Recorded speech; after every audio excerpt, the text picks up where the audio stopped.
There must be an end to litigation, and this is the end for the appeal filed by Labour Party and its presidential candidate, as well as the PDP and its presidential candidate, as the Supreme Court is the final arbiter.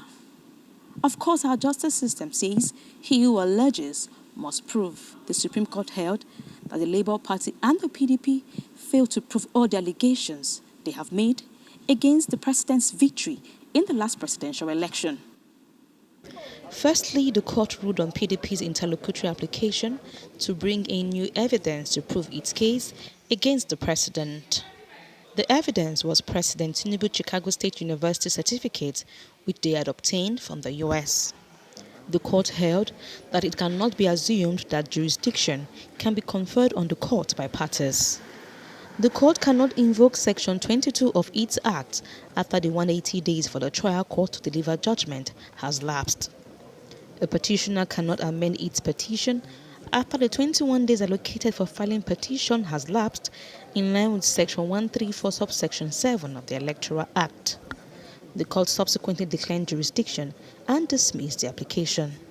In the main appeal, the court held that a petition seeking to nullify an election on grounds of non-compliance must establish it. The appellant abandoned their duty to prove non-compliance. They relied solely on INEC non-transmission of election results real-time. The failure of IREV does not stop the collation of results. The unavailability of election results on IREV cannot be a ground for which an election can be nullified. On the issue of 25% of votes in the FCT, the court held that there is nothing wrong with the Court of Appeal's decision on this issue. On the PDP's allegation that the president did not win 22 out of the 36 states, the court held that they failed to produce alternative results. The Supreme Court adopted the position held in the appeal filed by the PDP in the appeal filed by the Labour Party. Both appeals were dismissed for lacking in merit. Celestina Iria, TVC News, Abuja. Joining us now in the studio is lawyer Jide Ologun to speak on the happenings at the Supreme Court and what it means for everyone, legally speaking.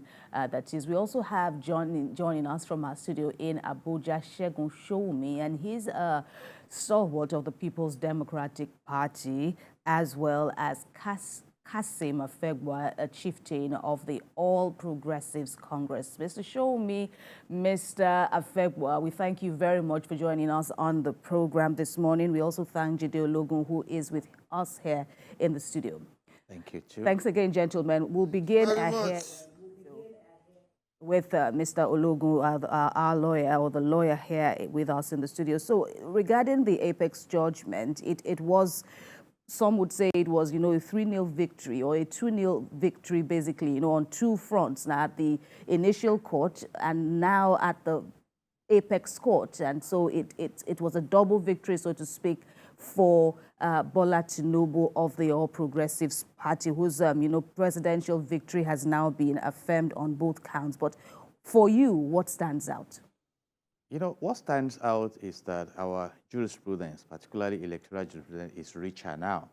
And I'm so happy that quite a number of citizens followed through because of the deep interest. And you must have heard the justices taking their time to rule out points that should be considered.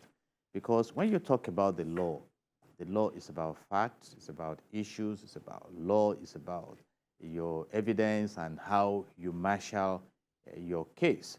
And some make reference to technicality, but technicality is part of it all. There is a time for you to do this. If you don't do it that time, who bails you out? And that is why you need to be proactive when you are going ahead. I quite appreciate when the Honorable Justice said that you come with a double-barreled gun in this situation and you don't shoot one and keep one back. So you come fully. And that is a way of saying that we need to pay more critical attention to how we drive these processes. And speaking strictly, since 1963, when we became a republic, Supreme Court became the highest court in the land. So after Supreme Court, everybody should just calm down and probably wait for the next elections. And I want to say, in agreement with you, that this is a double victory for the President and Commander-in-Chief of the Armed Forces, Asiwaju Bola Ahmed Tinubu, judicially speaking, and three-dimensional victories at the poll, at the tribunal, and the Supreme Court. And he has called to the other stakeholders to join hands with him to move Nigeria forward. And I want to say that now we have strengthened democracy in Nigeria, because the Labour Party, APM, and PDP and others could have chosen, like the former president of Nigeria, Goodluck Ebele Jonathan, did in 2015, that no, I won't go to court to say we are not going to do this. But now we are more enlightened. Look at the case of the status of the Federal Capital Territory. It was like a Titan status. But now it's been clarified again that no, it's just, like an addition to the 36 states we have in the country. So my advocacy is that the National Assembly should now study the findings and the conclusions from the tribunal and the Supreme Court and fine-tune our laws. Section 4 of the Nigerian Constitution 1999, as amended, says that the National Assembly shall make laws for the peace, the orderliness, and good governance of Nigeria. So which laws must we state clearly? So which direction do we want to move? Because one of the points I was raising frantically came to the fore also in the Supreme Court, which is that INEC has some discretions that you cannot take away from INEC, even from the pages of our laws. So how do we go forward to ensure that some of the gaps we have observed are not repeated in subsequent elections?